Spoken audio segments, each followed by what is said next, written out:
muito bem, meus caros. Eu espero que vocês tenham passado um ótimo final de semana, tenham descansado e estejam prontos para retomar a luta de todos os dias, não é mesmo?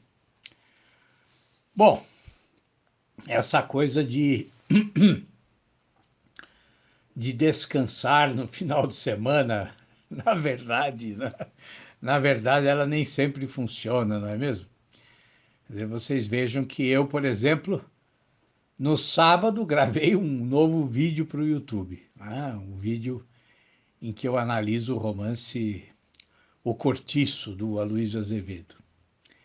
E ontem, domingo, lá no Instagram, publiquei um vídeo em que eu falo do Euclides da Cunha e de uma possível intertextualidade aí entre um trecho dos Sertões e um soneto do Rambo.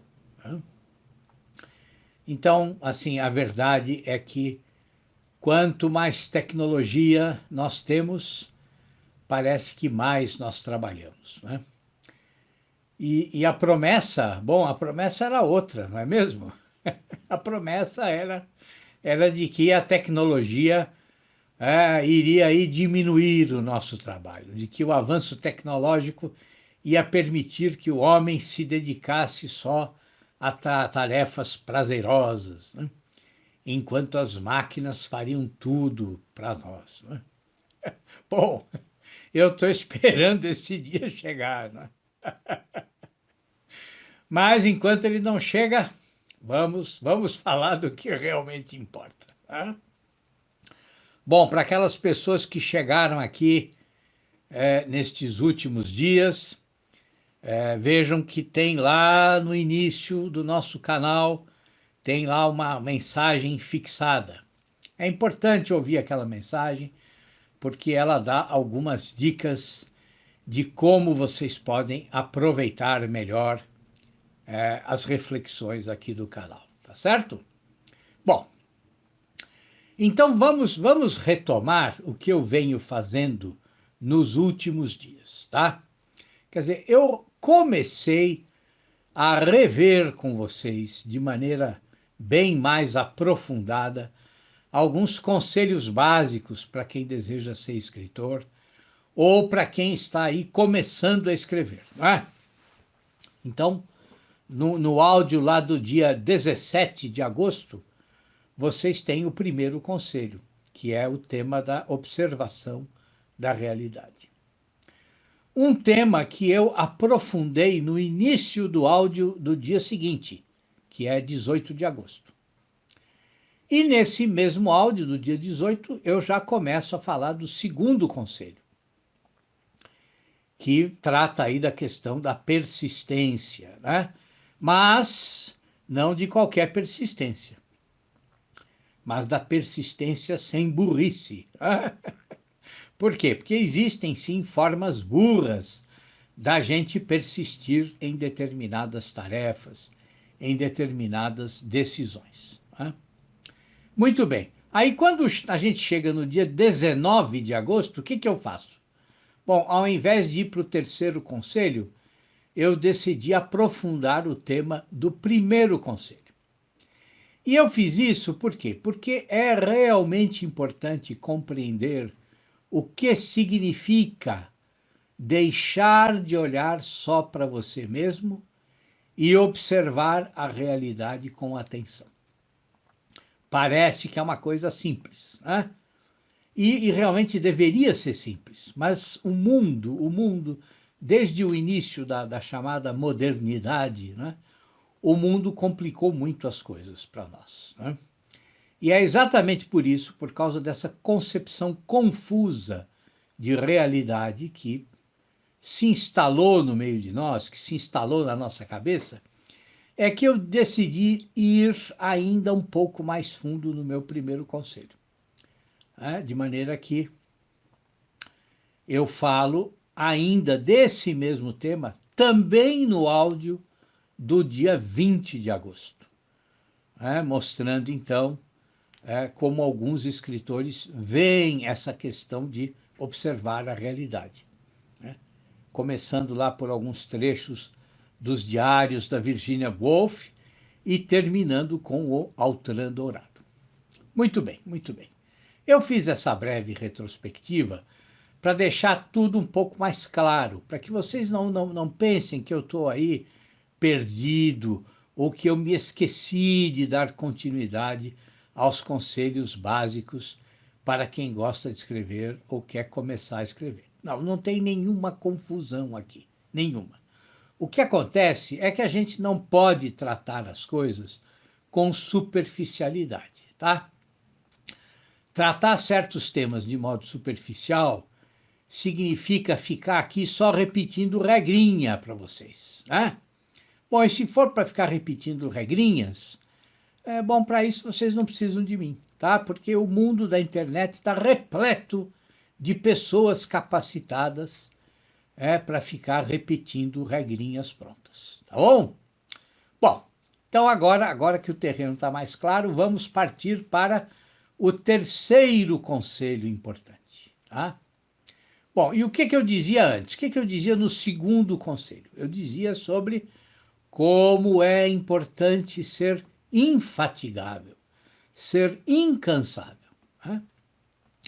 Eu dizia que se escrever é realmente importante para você, então você precisa persistir, né? Precisa demonstrar constância, você precisa insistir, perseverar, né?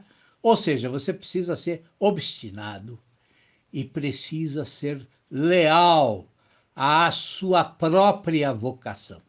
Tá? Agora, por quê? Por que a escrita pede essa insistência, essa persistência? Bom, porque escrever é se expressar, não é? Agora, imagine um desenhista que está lá começando a fazer os seus primeiros desenhos. Não é? Quer dizer, ele passa horas e horas aprimorando o seu traço, observando um determinado objeto e tentando reproduzir aquele objeto no papel, não é? Bom, e quando se trata de fazer isso, quer dizer, ele precisa estar atento a tudo, né? Quer dizer, ele precisa prestar atenção na forma como a luz incide sobre o objeto, né? A forma como a luz modifica as cores e o volume do objeto, a forma como a luz projeta a sombra do objeto sobre a mesa ou sobre a parede. Enfim, há uma série de detalhes, né, de composição, né, aos quais ele deve prestar atenção. Né? E, ao mesmo tempo, o que ele precisa fazer? Bom, ele também vai definindo o seu próprio traço, né? O seu próprio estilo de desenhar. Né? Ele vai definindo a maneira como ele usa, né, os seus instrumentos de desenho, né, e os efeitos que esses materiais, esses instrumentos, né, o lápis, o crayon, o carvão, né, enfim, quer dizer, o efeito que esses instrumentos produzem no papel. Quer dizer, o desenhista precisa dominar o tipo de traço que vai expressar o que ele quer expressar. Quer dizer, não se trata apenas de copiar o objeto, mas copiar o objeto com o traço, com uma maneira de desenhar que expresse a personalidade do desenhista. E isso é algo que se constrói ao longo do tempo, né? Ou seja, isso se constrói com persistência, com exercício diário, né? E essa persistência exige dele, né, como exige do escritor, que, antes de tudo, ele seja fiel à sua vocação. Ou seja, exige, antes de tudo, que ele não dê ouvidos a tudo que as pessoas vão dizer. Né? Bom, e o que é que as pessoas vão dizer? As pessoas vão dizer o que elas dizem, desde que o mundo é mundo. Né?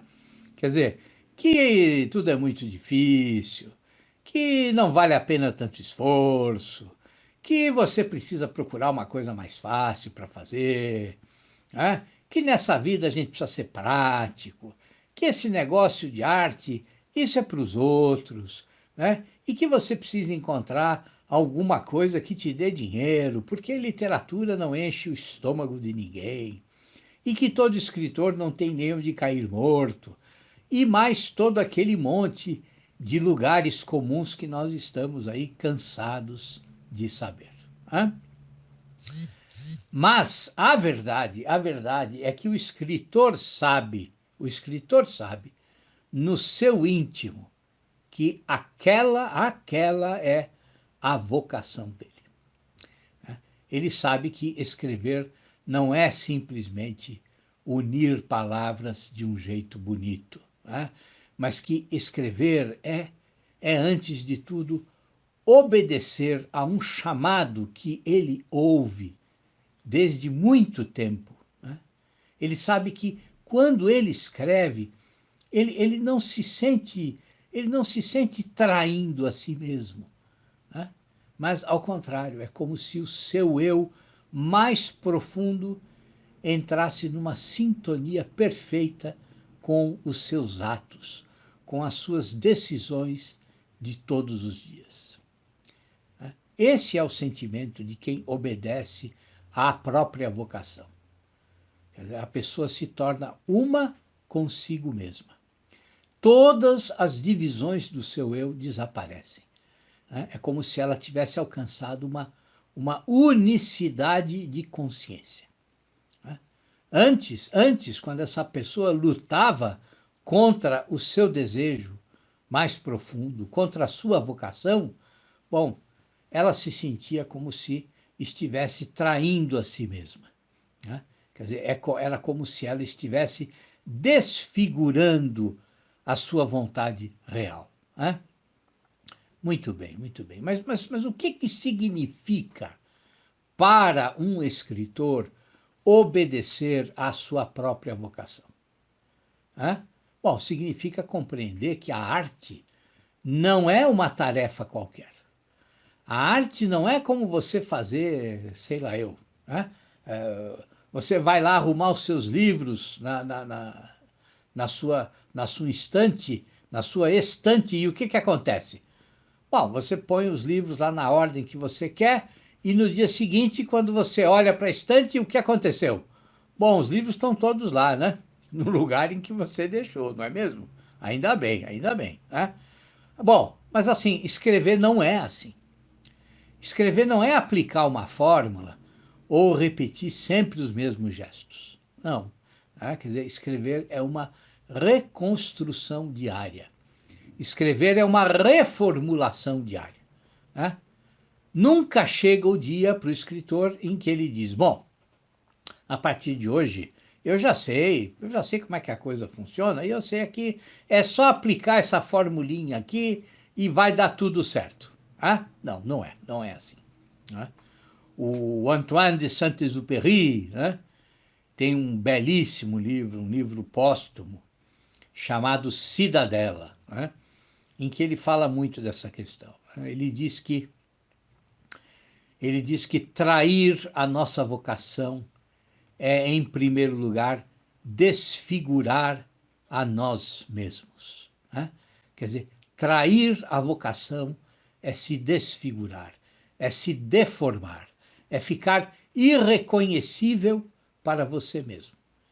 Quando você trai a sua vocação, é como se você olhasse para o espelho e não visse você. Mas é preciso entender que obedecer à própria vocação é construir a verdade. Mas construir a verdade leva tempo, meus caros, tempo. É um trabalho que vai sendo feito aos poucos. Porque, assim, é como diz o Exupéry, é semelhante ao nascimento de uma árvore. Tá? Quer dizer, ou seja, o tempo desempenha um papel fundamental na vocação do escritor. Porque escrever é um trabalho em que você está sempre se transmutando, você está sempre se aprimorando, você está sempre em busca do seu ser. E esse ser, diz o Saint-Exupéry, esse ser é sempre uma unidade separada da disparidade das coisas. Né? E assim, ele não se impõe a você como uma solução hieroglífica, diz o Exupéry, mas ele surge do apaziguamento das disputas, das lutas que acontecem no interior da sua consciência. É por isso que o ser do escritor se reconstrói a cada dia. E para que essa reconstrução, para que essa redescoberta diária aconteça, o escritor precisa compreender que o seu trabalho exige silêncio e lentidão. Quer dizer, é o que a escrita exige, meus amigos. Silêncio, recolhimento, diálogo com o próprio eu e nenhuma pressa, nenhuma afobação. Nunca escrever de modo precipitado, de modo impensado. Nunca. Então vejam que o mundo da escrita não é o mundo da superficialidade, mas é um mundo em que você visita todos os dias as profundezas do seu eu. É por isso que eu sempre digo, o escritor é um espeleólogo, o escritor é um especialista em estudar a formação e a constituição das cavernas, das grutas, das cavernas e das grutas que ele tem dentro dele. E isso não se faz com pressa ou de maneira superficial. Então, este é o terceiro conselho. Seja leal a você mesmo. E tenha consciência de que ser escritor é entrar num mundo em que o tempo ganha uma nova conformação. É entrar num mundo em que você precisa abandonar todo tipo de afobação, todo tipo de superficialismo. E é claro que tomar essa decisão exige algumas questões práticas, né? Mas eu vou falar delas amanhã. Tá certo? Um abração para vocês. Bom início de semana, hein?